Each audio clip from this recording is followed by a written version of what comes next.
सुनो इधर देखो एवरीवन, मैं कह रहा था कि लास्ट क्लास में जो है हम लोग देख रहे थे pure resistive circuit.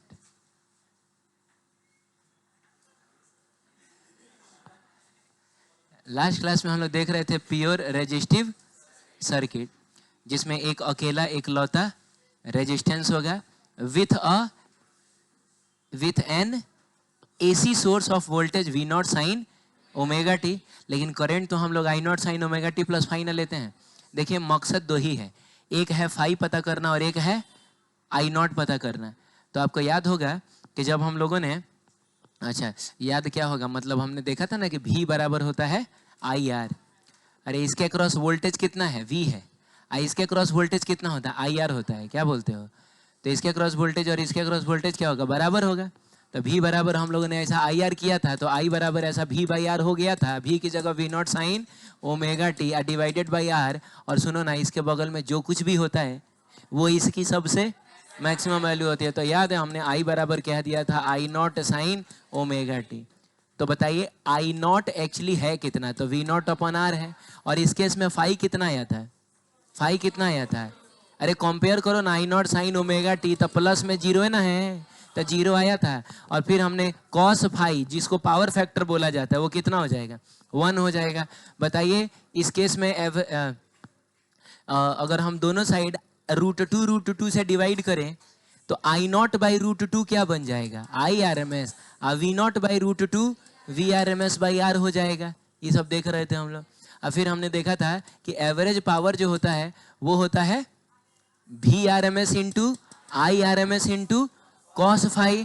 Cos phi की जगह तो 1 रखना है, यही रह जाएगा। और अगर हम इस वी आर एम एस की जगह पे I R M S into R रख दें तो ये बन जाएगा आई आर एम एस का स्क्वायर इंटू आर। और इस आई आर एम एस की जगह पे अगर V R M S upon R रख दें तो ये बन जाएगा वी आर एम एस का स्क्वायर अपॉन आर। तो मिला जुला के जितनी भी रिजल्ट्स आई हैं वो ऐसी रिजल्ट्स हैं जो हमने पहले भी कहीं देखा है। हाँ, हम लोगों ने पहले भी देखा है। हमने देखा है, सुनिए, ओम्स लॉ में V बराबर क्या होता है, आई आर। तो अगर इस आर को इधर लेके चले जाइएगा तो ये भी V बराबर आई आर ही लिखा हुआ है। बस V की जगह V नॉट है और I की जगह, सिमिलरली इसमें भी R को इधर लेके चले जाएगा तो ये भी V बराबर आई आर ही लिखा हुआ है। बस V की जगह V आर एम एस है और I की जगह आई आर एम एस है। और ये तो हमने 10th क्लास में ही पढ़ा है, और पढ़ा तो हमने 12th क्लास में भी है कि पावर जो होता है V इंटू आई होता है, आई स्क्वायर आर होता है, V स्क्वायर बाई आर होता है। बस यहाँ जो I होगा, जो V होगा, वो कौन सा होगा, वो आर एम एस होगा। ऐसा सब हम लोग देख रहे थे। फिर हम लोगों ने फेजर देखा था, तो हमने कहा था कि देखिए V बराबर V nought sine omega t है, I बराबर I nought sine omega t है। यानी ना यहाँ फाई है ना यहाँ फाई है। तो अगर फाई नहीं है तो T इज इक्वल टू 0 पे फेजर जो होगा वो कैसा होगा, कैसा होगा, एकदम ऐसा ही ना होगा। मान लो कि यहाँ पर ओमेगा टी प्लस 30 डिग्री आ जाता है तो T इज इक्वल टू 0 पे वोल्टेज वाला फेजर 30 डिग्री पे होता है। आप समझे नहीं? अगर वहाँ I nought sine omega t plus 60 degree आ जाता है तो T इज इक्वल टू 0 पे करंट वाला जो फेजर है वो 60 डिग्री पर होता है। लेकिन ना वहाँ फाई है ना वहाँ फाई है। इसका मतलब हुआ कि वोल्टेज वाला फेजर भी इधरे होगा और करंट वाला फेजर भी इधरे होगा। याद आ रहा है? अरे बोलिए ना। फिर T/4 टाइम पे दोनों मैक्सिमम होगा, फिर दोनों जीरो, फिर दोनों नेगेटिव मैक्सिमम, फिर दोनों जीरो। और इसके लिए जब हम लोगों ने ग्राफ बनाया था तो आपको याद होगा वोल्टेज वाला जो ग्राफ बना था वो कैसा बना था? अरे बोलो। और करंट वाला ग्राफ कैसा बना था? ऐसा बना था? अरे बोलिए ना। तो इसमें हमने क्या देखा था कि जिस समय वोल्टेज मैक्सिमम उस समय करंट भी मैक्सिमम, जिस समय वोल्टेज मिनिमम उस समय मिनिमम का मतलब नेगेटिव में मैक्सिमम, जिस समय वोल्टेज जीरो उस समय करंट भी जीरो। और इसी को तो कहा जाता है चीज़ों का सेम फेज में होना, है कि नहीं? चलिए सब देख लिए थे, क्वेश्चन वैश्चन हो गया था। बात करेंगे प्योर कैपेसिटिव सर्किट की। किसकी बात करेंगे? Pure capacitive circuit. नाम से ही क्लियर है कि सर्किट में सिर्फ क्या होगा, एक कैपेसिटर होगा जिसका कैपेसिटेंस C है, और along with an AC source of voltage V naught sin omega t, but the current can be written as I naught sin omega t plus phi, and we have to find out the values of I naught and phi. ठीक है, concept एक ही रहेगा हर बार पिछली बार भी याद है, इसके voltage और रेजिस्टेंस के वोल्टेज को इक्वेट कराए थे। अरे हाँ तो बोल दो यार, V बराबर IR लिखे थे। अब की बार भी वही वोल्टेज इक्वेट कराएंगे। बस अगर इसमें चार्ज Q है और इसमें चार्ज कितना है, तो इसके अक्रॉस जो वोल्टेज होता है वो Q/C होता है। ओ माय गॉड, Q/ क्या होता है? इसके अक्रॉस वोल्टेज कितना है? V। इसके अक्रॉस वोल्टेज कितना है? Q/C। ये दोनों आपस में बराबर होगा क्योंकि ये दोनों आपस में पैरेलली कनेक्टेड है। तो हम लोग लिखेंगे Q/C बराबर कितना? V। Q/C बराबर, जिसमें V की जगह लिखा जाएगा V0 sin ओमेगा t। तो ये देखिए Q divided by C is equal to V0 sin omega t। इस C को उधर लेके जाएं तो Q बराबर V0 इंटू C और sin ओमेगा t। क्या बोलते हो? ये तुमको समझ में आ भी रहा है? देखो ये सब बहुत आसान चीज होता है। अरे बोलो ना, ये आसान होता। हमको तो लग रहा है कि नर्सरी छोड़ के इसको LKG में डाल देना चाहिए था, इस चैप्टर को। आपको ऐसा नहीं लग रहा है क्या? मैंने नर्सरी इसलिए कहा कि ABCD क ख तो कम से कम पढ़ना जरूरी है। हम लोग तो LKG में पढ़ के खत्म कर लिए रहते, बिना मतलब का 12th में ही डाल दिया है। क्या हम पढ़ाते हैं?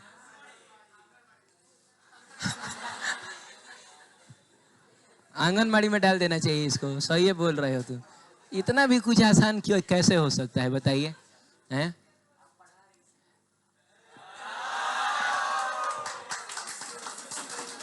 ठीक है, थैंक यू रहने दो। अब देखो, अब एक ही तारीफ ना बार बार सुनने में, थोड़ा कुछ डिफरेंट बोलो, है ना? हैं? आजकल, अच्छा आजकल तुम झूठ बोल रहा है। चलो कोई बात नहीं, C को इधर लेके जाओ। इधर देखो, इधर C को इधर लेके जाओ, ठीक है? अब मैं क्या, किसको? तो वो C है कि उसको उधर लेके जाए? चलो ठीक है, इसको इधर लेके जाओ। अब सुनो, हमको तो करंट ना चाहिए। अरे हमारा मकसद करंट निकालना था, और हम जानते हैं करंट इज इक्वल टू होता है dQ/dt। I is equal to dQ/, तो यानी करंट अगर आपको चाहिए तो आपको करना है dQ/, यानी आपको इस चीज को डिफरेंशिएट करना है। तो बताइए, V0 और C कांस्टेंट है, पार्टिसिपेट। साइन का डिफरेंशिएशन होता है cos ओमेगा t। और बाबू t के कोफिशिएंट को बाहर निकाल के मल्टीप्लाई करेंगे, क्योंकि हम नहीं, इधर देखिए, लोग नहीं बोल रहा है। एक मिनट, साइन का डिफरेंशिएशन क्या होता है? कॉस होता है। तो साइन ओमेगा टी का कॉस ओमेगा टी, और टी के कोफिशिएंट को बाहर निकाल के क्यों मल्टीप्लाई करेंगे? डिफरेंशिएट कर रहे। अगर इंटीग्रेट कर रहे होते तो डिवाइड करते हैं कि नहीं? तो टी का कोफिशिएंट ओमेगा ना है जी, तो ओमेगा को ले आके मल्टीप्लाई करो। अब सुनो इधर, आई बराबर हो गया V0, हाई ओमेगा को ले आओ इधर, ओमेगा C जा। तो मैंने था साइड में, थोड़ा बीच में लेकर रख दिए, और ये हो गया आपका cos ओमेगा। देखो करंट आ तो गया, लेकिन उतना मजेदार नहीं आया। अरे करंट तो हमको कुछ I0 sin omega t plus phi के फॉर्म में चाहिए था।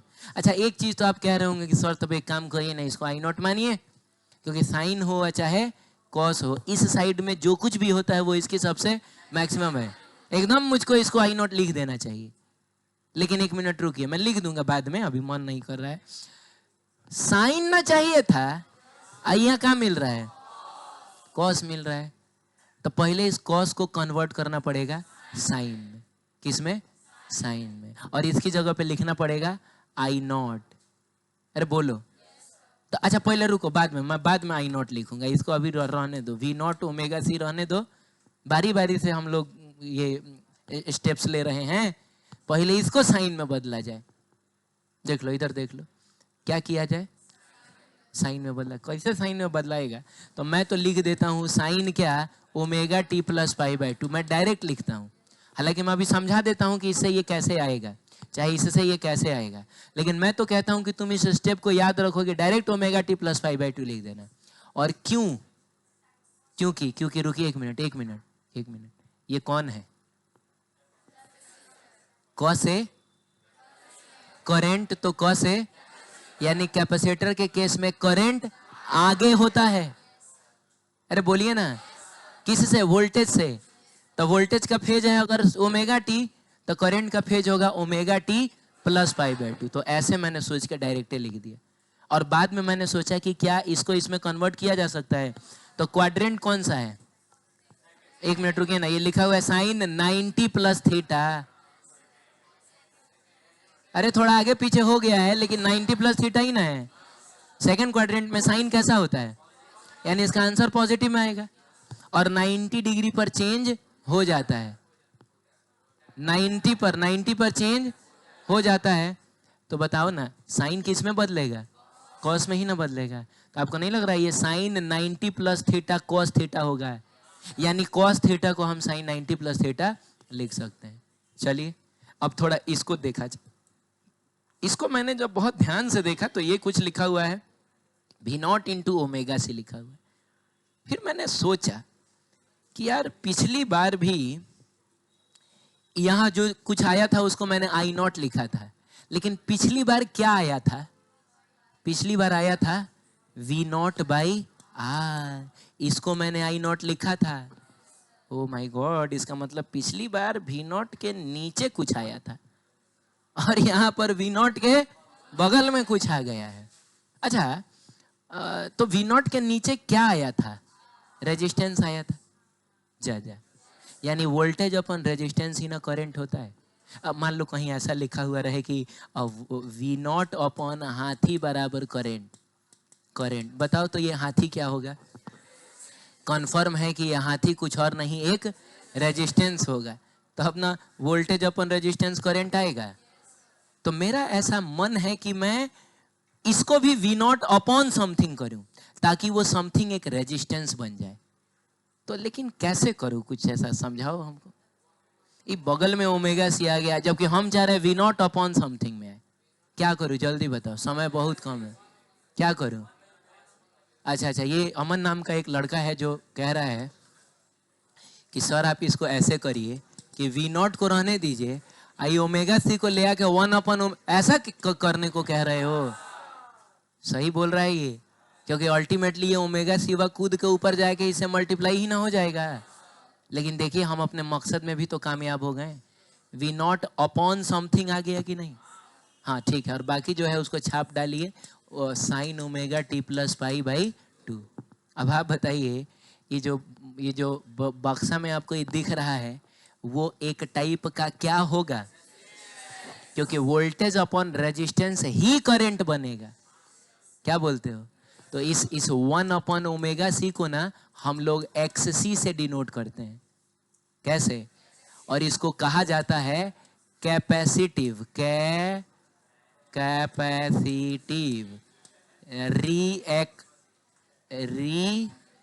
रिएक्टेंस है, कैपेसिटिव रिएक्टेंस। क्या बोला जाता है, बोलो सब लोग मिल के बोलो,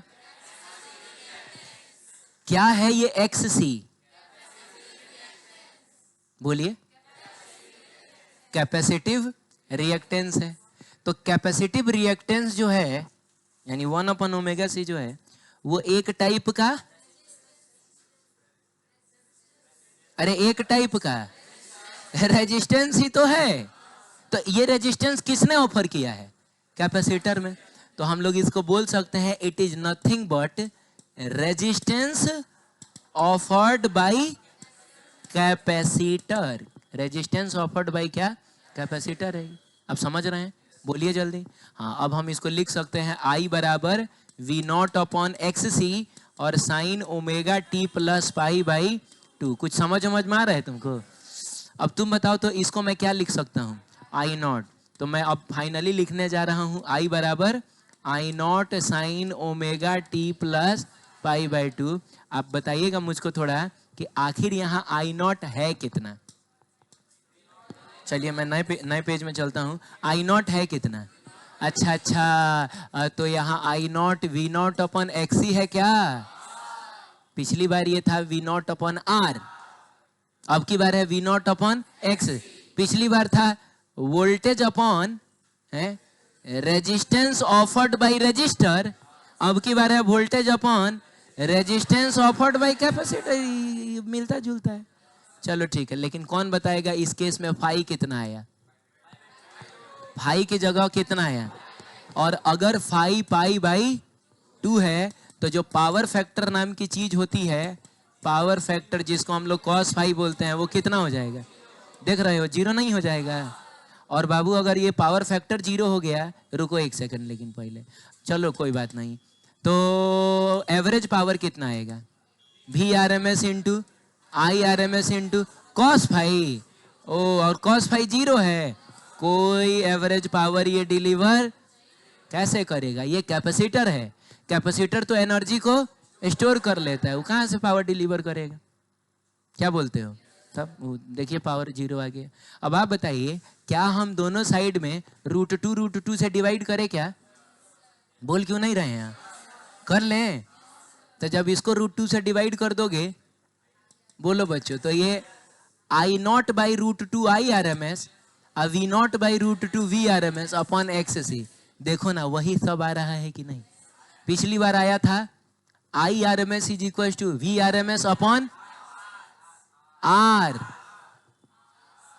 क्या? आर। अब की बार आया है V R M S upon XC। बोलिए जल्दी। तो ऐसा कुछ हो गया। अब सुनिए, ये जो XC है ना, क्या है? आखिर ये क्या था? 1/ω(c) था। ये बात भी तो याद रखेंगे ना हम लोग, 1/ω(c) था। अब अगर हम चाहें तो इस ओमेगा की जगह पे बच्चों, ओमेगा की जगह पे क्या हम लोग 2 पाई न्यू लिख सकते हैं? धैर्य तेरे की, अरे ओमेगा 2 पाई न्यू, जिसमें न्यू क्या है? न्यू का मतलब क्या होता है? फ्रीक्वेंसी है ही, और बाकी सी तो है ही। तो यहाँ से ना कुछ चीज़ें मैंने ऑब्जर्व की, एंड द चीज़ें आर कि XC inversely proportional to omega होता है। ये देख लीजिए, XC inversely proportional to C होता है। Even XC inversely proportional to nu भी होता है। न्यू, अरे वो तो होना भी चाहिए ना, जब inversely proportional to angular frequency होता है तो इनवर्सली प्रोपोर्शनल टू फ्रीक्वेंसी तो होगा ही। और देखिए, मैंने आपको ये बता रखा है कि कभी भी y इनवर्सली प्रोपोर्शनल टू क्या हो? x हो, ग्राफ हमेशा ऐसा बनता है। बोलो, बताया है कि नहीं मैंने? अरे ऐसा बताया है ना, देख रहे हो? ठीक है, सुनिएगा क्या हुआ।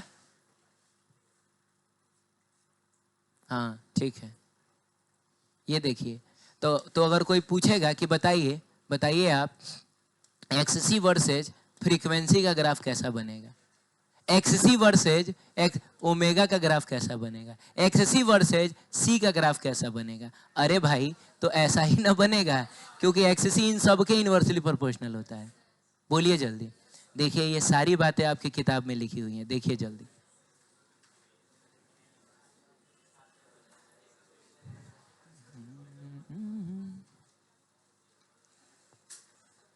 क्या बोलिए, तो मैं पेज नंबर बता दूं? हैं? कह रही है पेज नंबर 12।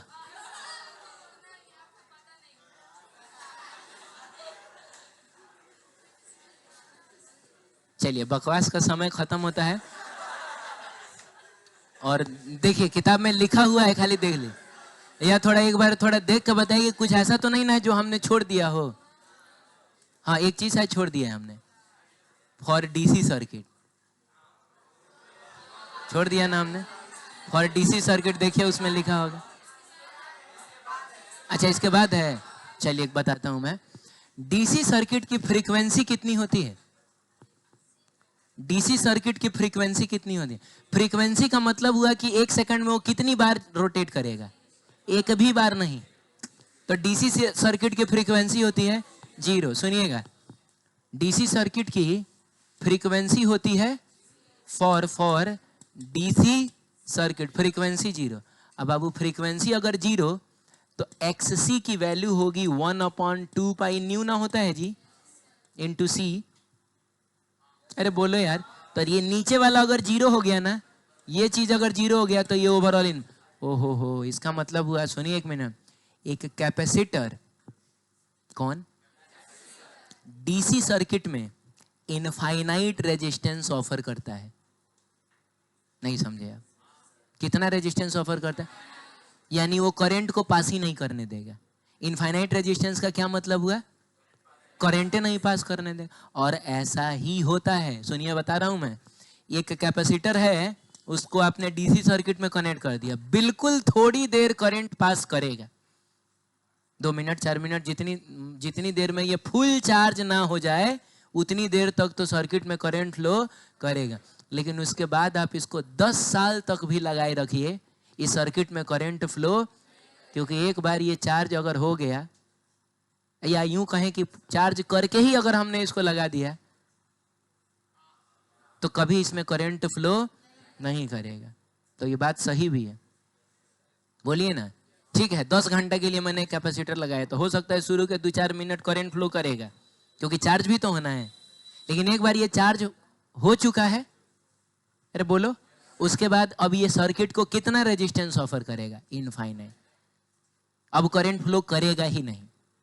तो यहां से भी प्रूफ होता है। तो ये 1 या 2 नंबर में पूछा जा सकता है कि why capacitors are not used in DC circuit. तो आप कह सकते हैं because the source frequency of DC is कितना? 0। तो फ्रीक्वेंसी 0, तो capacitive reactance will be infinite.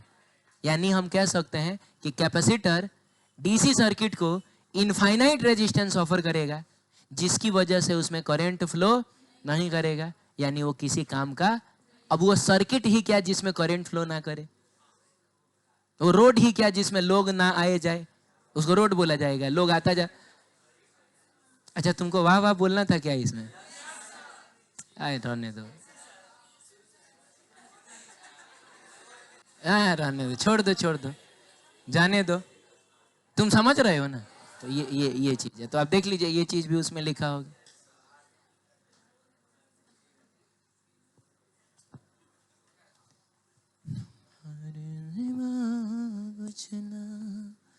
चाहत करेंगे। ठीक है, आगे बढ़ सकते हैं। अरे यार समय कम है, आगे बढ़ना ही पड़ेगा। अब देखिए, हमको फेजर और वेव फॉर्म भी तो ड्रॉ करने हैं। तो बताइए बच्चों, वोल्टेज बराबर कितना आया था? V not sine omega T. अरे आया क्या था? ये तो हमने पैदा किया है।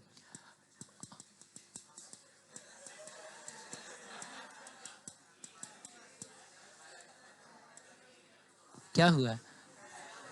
अरे वही वोल्टेज ना, हमने वो लास्ट चैप्टर के सबसे लास्ट में,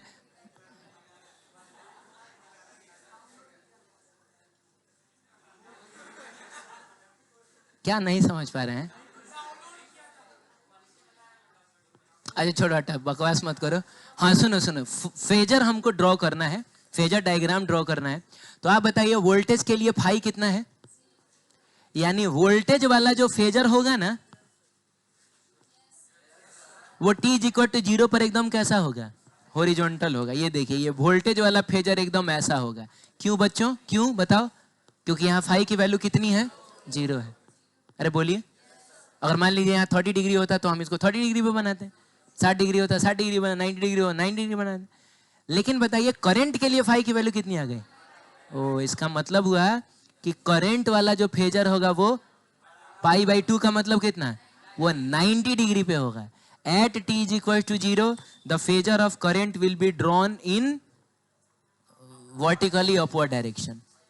अरे बोलो यार, तबे ना हम बोलेंगे कि ये अभी 90 डिग्री पे है। हाँ, तो ये हो जाएगा कितना बताइए? I0 हो जाएगा। और ये दोनों रुका हुआ थोड़े है, ये दोनों मूव कर रहा है। किस एंगुलर वेलोसिटी से? ओमेगा से। अभी हमको वेव फॉर्म यानी कि ग्राफ बनाना है, वोल्टेज और किसका? करंट का। अरे बोलो बच्चों, चलो ठीक है। तो एक काम करते हैं हम लोग, ऐसा टाइम और इस पर करंट और वोल्टेज दोनों लिखते हैं। अब वोल्टेज की मैक्सिमम वैल्यू कहां तक जाएगी? V0 तक। V0 का मतलब हुआ ये वाला लेन, और चूंकि हम इस पर दिखा रहे हैं V को, इसका मतलब V0 का मतलब ये वाला लेन। तो ये हो गया V0 और ये हो जाएगा -V0। तो अगर हम 2 लाइन्स ड्रॉ कर लें तो ये रिप्रेजेंट करेगा V0 को और ये रिप्रेजेंट करेगा -V0 को। बोलिए जल्दी। ठीक उसी तरीके से उसी तरीके से करंट की मैक्सिमम वैल्यू कितनी जाने वाली है? तो आई नॉट का मतलब तो यही वाला लेंथ ना हुआ। तो ये हो गया आई नॉट और ये हो गया माइनस आई नॉट, यानी दो लाइंस को अगर हम यहाँ से ड्रॉ कर लें तो ये हो जाएगा आई नॉट और ये हो जाएगा माइनस आई नॉट। चलिए ग्राफ ड्रॉ किया जाए। सबसे पहले बताइए T is equal to zero की कहानी है ये। अरे T is equal to zero पे वोल्टेज वाला फेजर इधर है और करंट वाला फेजर, हाँ बताइए T is equal to zero पे वोल्टेज कितना? आपको पता है ना, वोल्टेज जानने के लिए हम इसका वर्टिकल कंपोनेंट देखेंगे। तो अगर कोई चीज पूरी तरीके से हॉरिजॉन्टल है तो उसका वर्टिकल कंपोनेंट कितना आएगा? तो T is equal to zero पे वोल्टेज है जीरो। बोल नहीं रहे हो तुम? अरे वोल्टेज क्या है? जीरो है। वोल्टेज जीरो है। और बताओ T is equal to zero पे करंट कितना है? करंट बोलो। अरे करंट पूरी तरीके से वर्टिकल है तो इसका कंपोनेंट ये खुद ही होगा। तो T is equal to zero पे वोल्टेज जीरो है लेकिन करंट तो एकदम मैक्सिमम है। अब T/4 टाइम, T/4 टाइम का मतलब हुआ ये। अब लीजिए, अरे बोलिए तो सही। ये देखिए ये देखिए, ये करंट है और ये क्या है? वोल्टेज है। तो T/4 टाइम का मतलब हुआ 90 डिग्री रोटेशन। वोल्टेज चला गया मैक्सिमम। किधर मैक्सिमम? पॉजिटिव में कि नेगेटिव में? करंट हो गया, जो चीज हॉरिजॉन्टल हो जाए वो जीरो हो गया। तो कहने का मतलब है कि पहले करंट बताओ। अरे करंट बताओ। अंगूठा करंट है जीरो, तो करंट हो जाएगा जीरो। लेकिन वोल्टेज बताओ, तो वोल्टेज हो जाएगा मैक्सिमम। तो मैक्सिमम का मतलब एकदम ऐसा भी नॉट को वो टच करे। तो ये T/4 ठीक है। अब हम करेंगे T/2। अभी 90 डिग्री और घुमाते हैं। अरे बोलो यार। तो ये देख के बताओगे थोड़ा, ये वोल्टेज का क्या है? वोल्टेज का पहले वोल्टेज बताओ। जीरो हो गया है, माने वोल्टेज जो है वो जीरो हो गया है। करंट कहाँ? नेगेटिव में मैक्सिमम। तो वोल्टेज हो जाएगा जीरो, अब बाबू करंट हो जाएगा नेगेटिव में मैक्सिमम। ये समझ में आ रहा है? हाँ ठीक है। अब ये देखो एक बार फिर से देखो। ये देखो T/4, T/2,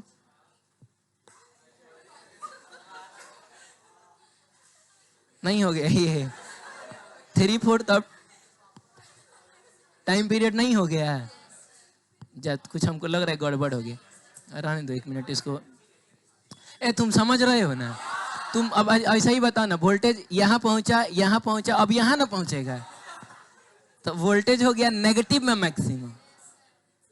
तब वोल्टेज नेगेटिव में मैक्सिमम, पहले ड्रॉ करिए लेते हैं हम लोग। वोल्टेज हो गया कहाँ बताओ? नेगेटिव में मैक्सिमम। अब करंट का बताओ। करंट का देखो, इसको 3 बार खटखटाना। ये देखो खट,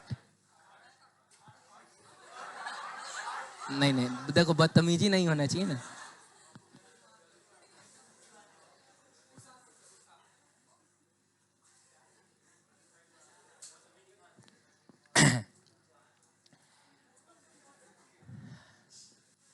एक, दो और तीन, ये यहाँ ना पहुंचा करंट। तो करंट कितना हो गया? जीरो हो गया। तो करंट हो जाएगा कितना बताइए? जीरो हो जाएगा करंट। करंट जीरो हो गया।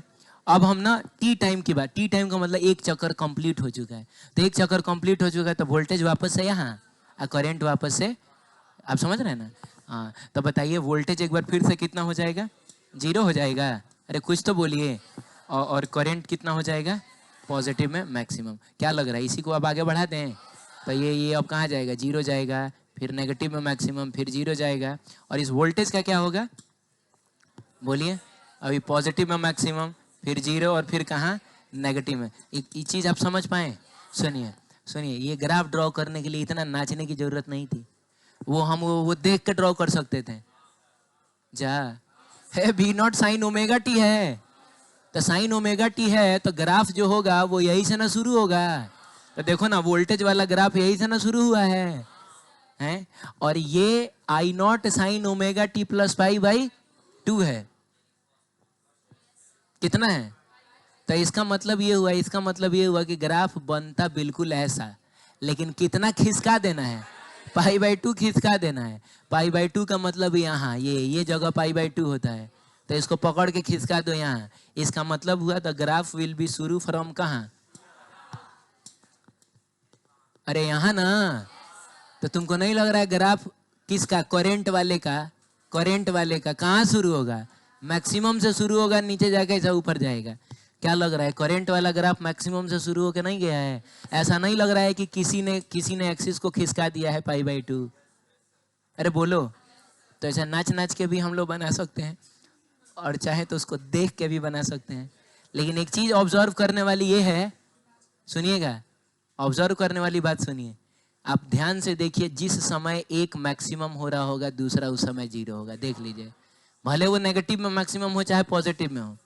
ये देखिए, वोल्टेज कितना? तो करंट मैक्सिमम। पॉजिटिव में है लेकिन मैक्सिमम। यहाँ बताओ करंट कितना? तो वोल्टेज मैक्सिमम। वोल्टेज कितना? तो करंट नेगेटिव में ही सही लेकिन मैक्सिमम है ना। हाँ, यहाँ करंट जीरो तो वोल्टेज मैक्सिमम, वोल्टेज जीरो तो करंट मैक्सिमम, करंट जीरो तो वोल्टेज। समझ रहे हो? इसी को तो कहा जाता है फेज डिफरेंस का पाई बाई 2 होना। जब एक मैक्सिमम होता है उस समय दूसरा जीरो अगर हो तो समझिएगा फेज डिफरेंस कितने का है? पाई बाई 2 का है। सही है। चलिए तो देखिए, ये सब ग्राफ उसमें बनाया हुआ होगा।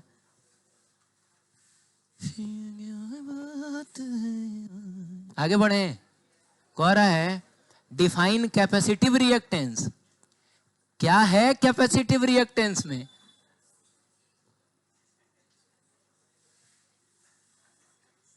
अरे कह रहा है डिफाइन कैपेसिटिव। क्या है capacitive? It is the resistance offered by capacitor. हो गया capacitive reactance, resistance offered by capacitor, and can be denoted by XC, जिसकी वैल्यू होती है 1/ω/C। हो गया, इतना लिख देंगे, 2 नंबर मिल जाएगा। हम सॉरी 1 नंबर है, 1 नंबर मिल जाएगा। नहीं नहीं नहीं नहीं नहीं नहीं, ऐसा यूनिट भी पूछा, ऐसा यूनिट भी पूछा। तो कौन बताएगा ऐसा यूनिट क्या होगा?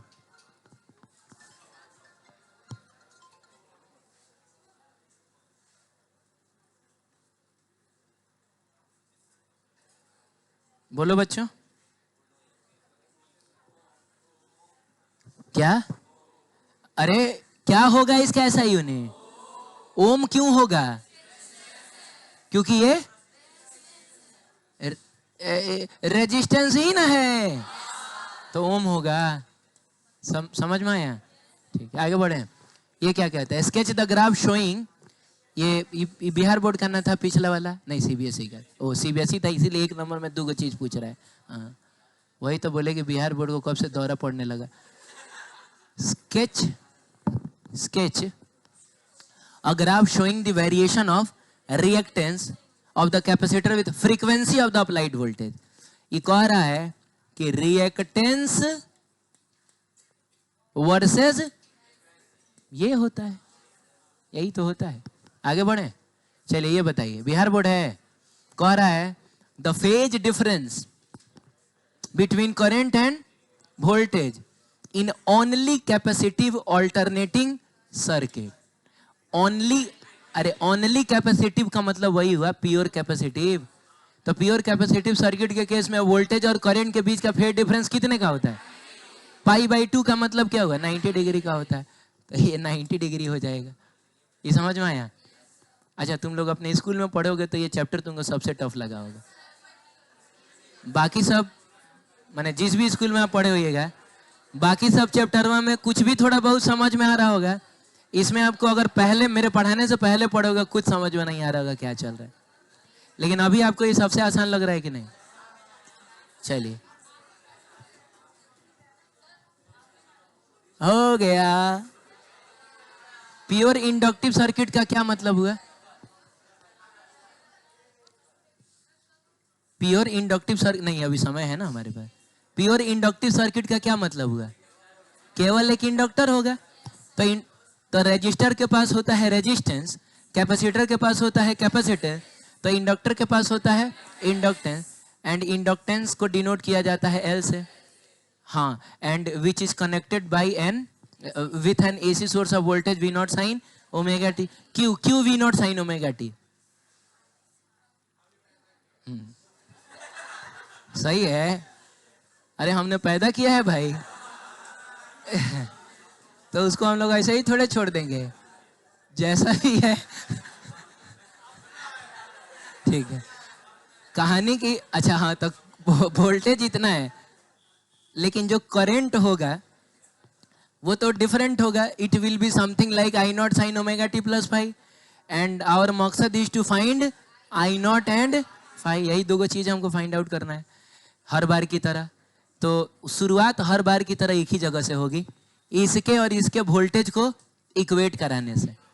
तो इसके अक्रॉस वोल्टेज भी है, इसके अक्रॉस वोल्टेज होता है L D I by D T. मार डालेंगे तुमको, ये हमने देखा है। रजिस्टर के अक्रॉस वोल्टेज होता है आई आर, कैपेसिटर के अक्रॉस वोल्टेज होता है, क्यों नहीं तुम लोग बोलता है, क्यू बाई सी। लेकिन इंडक्टर के अक्रॉस वोल्टेज होता है L D I by D T. सही है।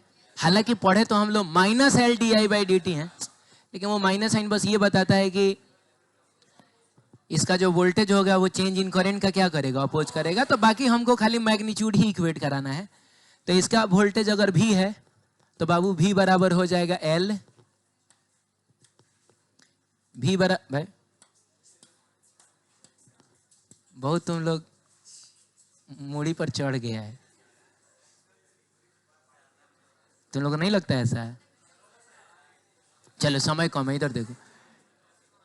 v इज इक्वल टू कितना लिखोगे, L D I by D T लिखोगे। ठीक है बाबू, अब एक काम करो, v की जगह रख दो v not sine omega T, और dt को इधर लेके जाओ, l को नीचे लेके जाओ। तो इधर अकेला क्या बचेगा, डी आई। और फिर बताओ v की जगह क्या रखना था, v not sine omega T रखना था। अच्छा l नीचे ना आएगा, नहीं समझ में आ रहा है, l नीचे ना आएगा और dt इधर जाके मल्टीप्लाई होगा। तुम खुद ही बताओ ना क्या करने का मन कर रहा है। ऐसा कभी भी आता है हम लोग क्या करते हैं, हम लोग इंटीग्रेट ही तो करते हैं, इधर भी डी समथिंग उधर भी डी समथिंग। और वैसे भी डी आई दिया है, हमको आई तक जाना है, तो डी आई का इंटीग्रेशन इन आई होगा, डी एक्स का इंटीग्रेशन। तो चलिए दोनों साइड किया जाए इंटीग्रेट एंड नो लिमिट। कोई अभी फिलहाल हम लिमिट नहीं रखेंगे, लेकिन सुनिए अगर लिमिट नहीं रख रहे हैं तो आपको प्लस सी लिखना होता है। भले हम वो प्लस सी लिख लेंगे लेकिन लिमिट नहीं रखेंगे। डी आई का इंटीग्रेशन कितना, आई, भी नॉट अपॉन एल को छाप दिया जाए। और साइन थीटा का इंटीग्रेशन होता है माइनस कॉस। लेकिन लेकिन लेकिन रुके रुके रुके रुके, लेकिन लेकिन टी के कोफिशिएंट को बाहर निकाल के डिवाइड क्यों, इंटीग्रेशन हो रहा है, क्या बात है। तो नीचे डिवाइड करो, तो यहाँ पे मैं लिख दूं, कोई दिक्कत है क्या? इसे वैसे भी कांस्टेंट है बाहर है, और प्लस लिखा जाएगा। लिखेंगे हियर द सी इज कितना, 0। यहाँ सी क्या है और कैसे है बताने की जरूरत बिल्कुल भी नहीं है, वो आप जानना चाहिएगा, ढेर तामझाम हो जाएगा खाली वो सी निकालने के चक्कर में। तो बिल्कुल भी कोई भी, इवन एनसीईआरटी में भी डायरेक्ट बोल दिया कि यहाँ सी की वैल्यू कितनी होती है, 0 होती है। ठीक है, तो आप भी लिख दीजिएगा, कोई पूछने आपसे नहीं जा रहा है। तो सी बराबर 0। अब बताओ आई बराबर क्या आ गया, V nought upon omega L, अच्छा minus minus cos omega t. सुन रहे हैं आप? हाँ देखिए देखिए, फिर वही सारा प्रॉब्लम आया है। हमको चाहिए था साइन दिया है और भी कॉस क्या दिया है, माइनस कॉस दे दिया है। तो सुनो ना, मैं तो कहता हूं कि डायरेक्ट इसको याद रखो कि इसकी जगह पे हमको लिखना है, सुनो सुनो, इसकी जगह पे लिखना है। अच्छा पहले इसका काम हम लोग बाद में करेंगे, अच्छा छोड़ो अभी ये करते हैं हम लोग। सुनो, यहाँ वो झंझट नहीं है, यहाँ पहले ही से वी नॉट अपॉन समथिंग है, आप समझे नहीं? तो ये समथिंग क्या होगा, ये रेजिस्टेंस होगा। अरे बोलो, तो इसको ना, इस ओमेगा एल को किसको बच्चों, हम लोग एक्सेल बोलेंगे। जा जा जा जा, एक्सेल क्यों, वो एक्ससी था क्योंकि वो कैपेसिटिव रिएक्टेंस था।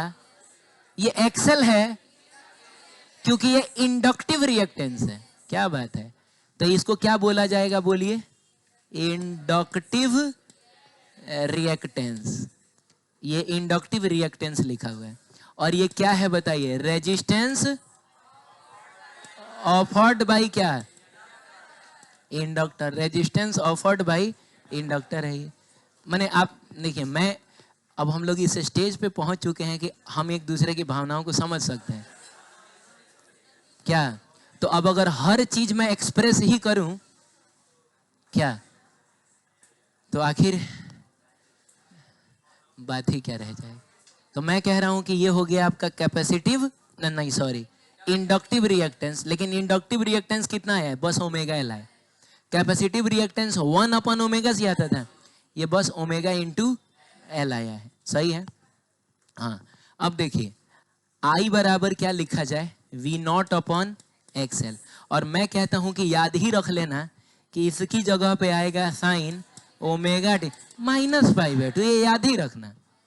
अच्छा, कैसे हमको ये याद है, कैसे याद है ये चीज, कैसे मैंने बिना सोचे इसको उतना लिख दिया, कैसे लिख दिया है? क्या 10 साल से पढ़ाते पढ़ाते रटा गया है इसीलिए मैंने लिख दिया है, ऐसा बोलना चाह रहे हो? नहीं नहीं, ऐसा कोई बात नहीं है। मैं जानता हूं एक बात कि कैपेसिटर के केस में करंट आगे होता है, तो इंडक्टर के केस में वो पीछे होता है, और π/2 ही पीछे होता है। तो इसका मतलब हुआ कि इस पूरे का आंसर कितना आएगा, इतना ही आएगा। अरे बोलिए। और आपको यकीन ना हो तो आप इसको कन्वर्ट करने की कोशिश करिएगा, देखिएगा इतना आ जाएगा, एकदम करिएगा। सही है, अगर आपको आता होगा कर लीजिएगा, नहीं आता होगा आप जान के खुश हो जाइए कि इतना आता है। अब सुनिए, क्या मैं इसकी जगह पे जल्दी से बताइए I0 लिख दूं? हाँ, finally we have got our current in the form of I0 sine omega T. लेकिन बाबू माइनस में π/2 आया, तो थोड़ा बताइए तो इस केस में I0 कितना आया, जल्दी बोलिए, आप बोल नहीं रहे हैं। I0 कितना आया? तुमको नहीं लग रहा है कि सेम रिजल्ट आ रहा है? अरे रजिस्टर के केस में I0 V0/R था, कैपेसिटर के केस में V0/XC आया, इस केस में V0/XL आया, सब तो बात बराबर है। लेकिन इस केस में जो फाई आया वो कितना आया? क्या आप π/2 बोलना चाह रहे हैं? तो नहीं, इसको हमको बोलना पड़ेगा -π/2, -π/2। एक चीज मैं सुनिए बताता हूं आप, सुनिए। इसको पता है क्या बोला जाएगा? इसको बोला जाएगा कि करंट जो है प्लस में π/2 ना है, बोला जाएगा करंट जो है वो वोल्टेज से π/2 फेज आगे चल रहा है। क्या चल रहा है? अंग्रेजी में देखो, इसको बोलेंगे हम लोग, अंग्रेजी में बोलेंगे करंट। क्या बोलेंगे? करंट। करंट लीड्स, क्या आगे चलने का मतलब क्या होता है? लीड करना। करंट आगे ना चल रहा है, प्लस π/2 ना आ गया है। Current leads the voltage by phase π/2। तो जो आगे चलता है उसके लिए वर्ड यूज होता है लीड, और जो पीछे चलता है उसके लिए वर्ड यूज होता है लैग बिहाइंड। लैग करना मतलब थोड़ा पीछे चलना। अरे बोलिए ना, आप मोबाइल वगैरह में चाहे जहाँ कहीं भी ब्रॉडकास्टिंग वगैरह होता है वहाँ लैग वर्ड यूज होता है। बोलिए, जैसे बचपन में हम लोग रेडियो और टीवी दोनों में अगर क्रिकेट देखते थे तो रेडियो में पहले बता देता था, टीवी में वो बाद में आता था। यानी हम लोग कह सकते हैं कि रेडियो, टीवी जो है वो रेडियो से लैग कर रहा है, पीछे चल रहा है। तो हम लोग ऐसे भी बोल सकते हैं सेम चीज को। सुनिएगा, करंट अगर आगे है का मतलब वोल्टेज, तो हम लोग ऐसे भी बोल सकते हैं कि voltage lags behind, lags behind the क्या? करंट बाई फेज π/2, ऐसा बोलेंगे। क्या बोलते हो? तो इस केस में बताना तो बाबू, इस केस में बताना तो क्या बोलोगे? -π/2 का मतलब क्या हो गया?